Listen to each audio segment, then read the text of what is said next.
Hammers up, everyone. Towelliee here.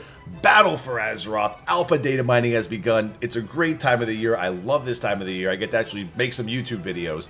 If you remember, during Legion, before Legion Alpha was actually playable by streamers, content creators, and the rest of the world that had access to it, there was this data mining phase that happened like a couple of days, weeks before Legion. I believe it was actually a couple of days before Legion came out that the data mining happened. So it's happening now for Battle for Azeroth.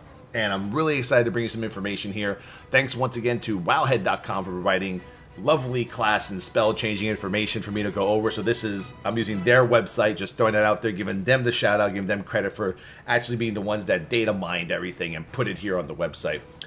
So I'm going to go into the tanks. Obviously I tank. You guys know I tank. Do Mythic Plus, Mythic stuff. I tank things die, put up a shield, AO, you know what I mean.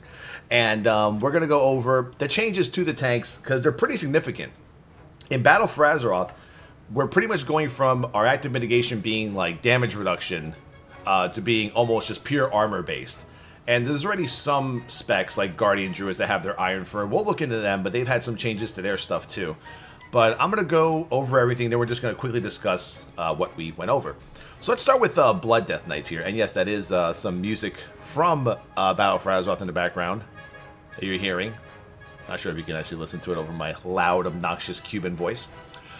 So here we go. Let's go straight to Marrowrend for Blood DKs. Surrounds you with a barrier of Whirling Bones, increasing armor by 50% of your strength. So as you can see right there, it went from reducing the damage you take, which obviously counts magical damage as well as physical. Now it's just armor by 50% of your strength and haste by 10%. And then we have Veteran of the Third War, stamina increased by 50% and armor by 20, up from 15. So that right there is, you know, how Blizzard is currently looking at active mitigation. They wanted to be like purely armor based here. Let's go down to the next tank, which I believe would be Vengeance Demon Hunters in order here. So for Vengeance, we have Demon Spikes. Surge with Fell Power, increasing your armor by 80% of your agility. And you parry chance by 15% for 6 seconds. So as you can see, it was, you know, reducing parry chance, reducing physical damage taken by 12%. Now it's 15 for parry, and now for Demon Spikes, it's armor by 80% of your agility. Demonic Wards, your tattoos reduce all damage taken by 10%, was 20. That's a little bit of a red flag there. And then they removed Empowered Wards, or Empower Wards. I believe they removed it. Let me see. Yeah, they removed Empower Wards, which is magical damage reduction taken. I hope you guys are taking notes here because there's a theme. There's a theme here with the tank so far. And then for your Mastery, obviously your Mastery will increase the armor bonus of Demon Spikes by an additional 16% of your agility. So the more Mastery you have, the more armor you're going to get from your agility, which is really awesome. Let's see. Let's skip all this stuff here. What's the next tank that we can look at? Those are Demon Hunters. Let's look at our lovely, as I would call, the tank of the expansion, the flavor of the expansion, Guardian Druids. So Guardian Druids, their changes were fairly simple here. Frenzied Regen. So it used to be heals you for 50% of all damage taken in the last 5 seconds. Over 3 seconds, minimum 5%. Now it's heals you for 25% of maximum health over 5 seconds. Very simple, but now the cooldown has changed from 24 seconds to a 36-second recharge. So they increased the cooldown there, but it is now just straight up 25% of your maximum health heal over 5 seconds. So now we go down to Iron Fur. Iron Fur increases armor by 40% of your agility for 7 seconds. It used to be, I believe, 6 seconds. They increased it to 7 seconds now. But yeah, it is now, once again, like Demon Hunters, a certain percentage of your main stats. So it's not just a straight up 65% armor for 6 seconds. It's 40% of your agility for 7. I hope you guys are taking notes and wondering what's missing in all this here. Because I can see it. Yeah, I don't like it. Yeah, sorry, I'm scrolling down here. And yeah, there's a lot of, let's see, Marksman. Let's see.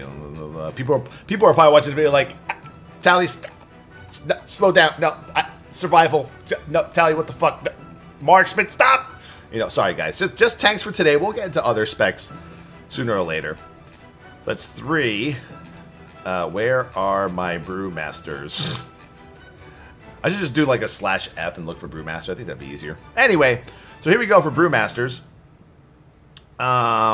Let's see. Breath of Fire. Breath breathes fire on targets in front of you, causing fire damage. Targets affected by Keg Smash will also burn for that much fire damage, and dealing 5% reduced damage to you for 12 seconds.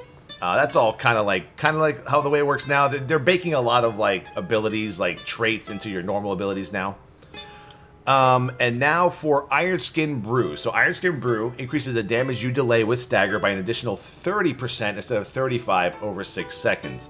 Obviously shares a cooldown with Purifying Brew. Elusive Brawler, nothing much changed there. Purifying Brew clears 50% of your damage delay with Stagger instead of 40, but the cooldown instead of 21 seconds is being 16 seconds, just like Iron Skin Brew. Now with Stagger, here's the key here. You shrug off attacks delaying 40% of physical damage instead of taking it over 10 seconds. Affects magical attacks at 20% effectiveness instead of 40. We have that theme going on here. Now after we have this, I believe we go through what mages here. Paladins. Now, I'm not going to lie, I'm pretty stoked for the Paladin stuff. So we have protection. Let's go straight to the active mitigation. So here we go. Divine Bulwark is our mastery. Increases the bonus or the armor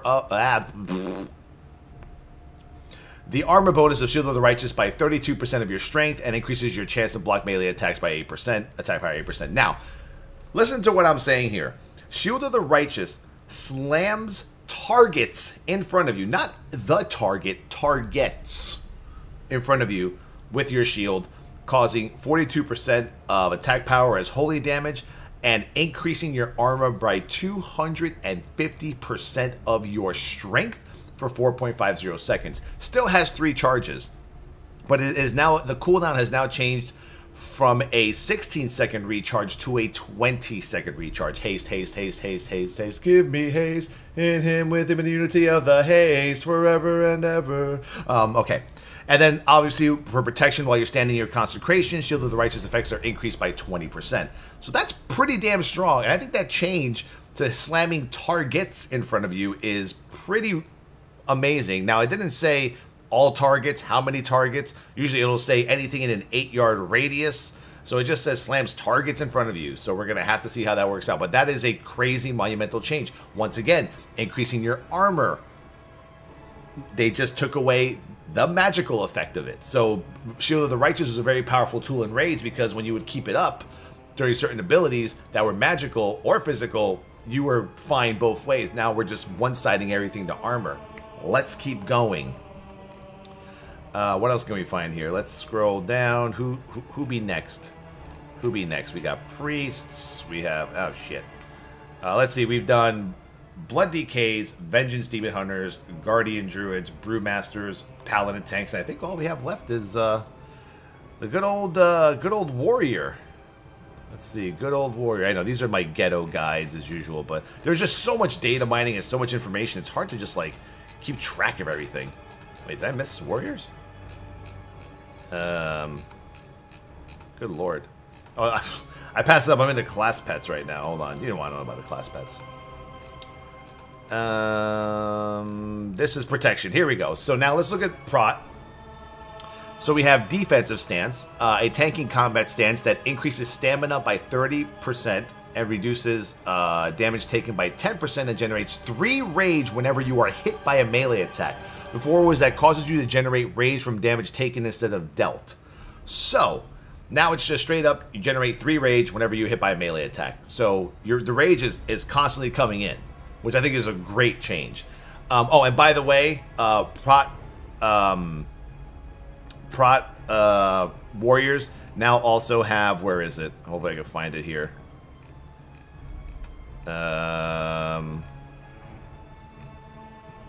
Not battle shout, goddammit. I think it's a rallying cry. So now you guys have another powerful ability that you can bring to a raid that other tanks don't have. You know, we used to have Devotion Aura as Paladin tanks. That used to be for magical damage fights, etc. So let's look at Ignore Pain. So they removed the Ignore Pain that we see today. And now for Battle for Azeroth, Ignore Pain is listed as fight through the pain for the next 4 seconds, causing 60% of damage taken to reduce your rage instead. That's a toughie. Explain that one to me, because that's a tough one for me to grasp right there. I feel like the change is good, you know, but the way it's worded, it's like it's 4 seconds, but 60% of the damage that you take, you know, to reduce your rage instead. So it's based, I guess, on how much rage you have. So I'm assuming maybe before you're about to take a huge hit, make sure that you're like rage capped. Maybe pop one shield block and then just bam, hit Ignore Pain before the hit comes, and you should be able to be okay. Kind of like what it sounds like. Let's see. Shield block raises your shield, blocking all melee attacks against you for 4 seconds, and the cost has changed from 15 rage to 35. So that's a 20 rage increase, but you'll be generating rage from just taking melee swings, 3 every melee swing, so that's fine. And then Shield Slam now generates 15 rage instead of 20. So here's some things that I've noticed. So I've noticed that some of the tanks now don't have any magical damage reduction. I notice Paladins don't have it. I see that Mistweaver ones got severely nerfed. Empowered wards from Demon Hunters got taken away. I'm pretty sure Blood DKs still have, whatchamacallit there, AMS, I'm assuming. Not sure how much more powerful it is. And and Warriors still have Spell Reflection. So, I mean, I'm wondering how this is all going to balance out. And I'm thinking a few things here. Now, number one, I love the change. I love changes all the time, the tanks. I like them always trying to keep the tanks in line. So having like all these tanks have really big active mitigation based around the armor is awesome. But I'm going to say that it's a high possibility that somehow magical damage reduction will be included in the armor stat at some point. I don't know whether you like, let's say you have like 60% armor reduction, or physical, physical reduction from armor. Excuse me. If a percentage of that will be magical, it has to be, unless they expect, you know, Demon Hunters and Prot Pallies and, you know, Brewmasters and all of us just to hit our normal cooldowns for magical damage reduction. But let me know what you guys think about these changes to tanks. It looks like they're just trying to get the active mitigation away from, you know, the magical stuff and going just straight for physical. Our stats are being squished, so maybe we actually need that high amounts of armor to, you know, mitigate the damage that we'll be taking, you know, at item level 220 with 30,000 health instead of like 50 million. But once again, thank you, Wowhead, for providing the website for the all communities of WoW to see. Post in the comments what you want me to cover next. Pick a spec, pick a class, and by tonight, which is for me right now, January 26, 2018, let me know what you want me to cover. I heard Survival Hunters have huge changes. I heard Rogues have really good changes. Arms Warriors got changed. And I'll just go over the spell changes right here. I will be making videos with the new mounts that are going to be in the game. And, you know, looking at some of the models for the Kultiris and Ashara or whatnot. So, hope you guys enjoyed the video. Like, thumbs up, thumbs down if you don't like it, whatever you want to do. And you can always catch me on twitch.tv/Towelliee. As usual, when the alpha comes out, I'll be on all the time. We'll be covering the alpha for every little change, every little aspect, every dungeon, quest, world quest, you name it. We're going to do it. Professions, it's all going down. Thank you all for watching. I appreciate that, and see you on the strums. Oh, my magical damage reduction! God fucking damn it!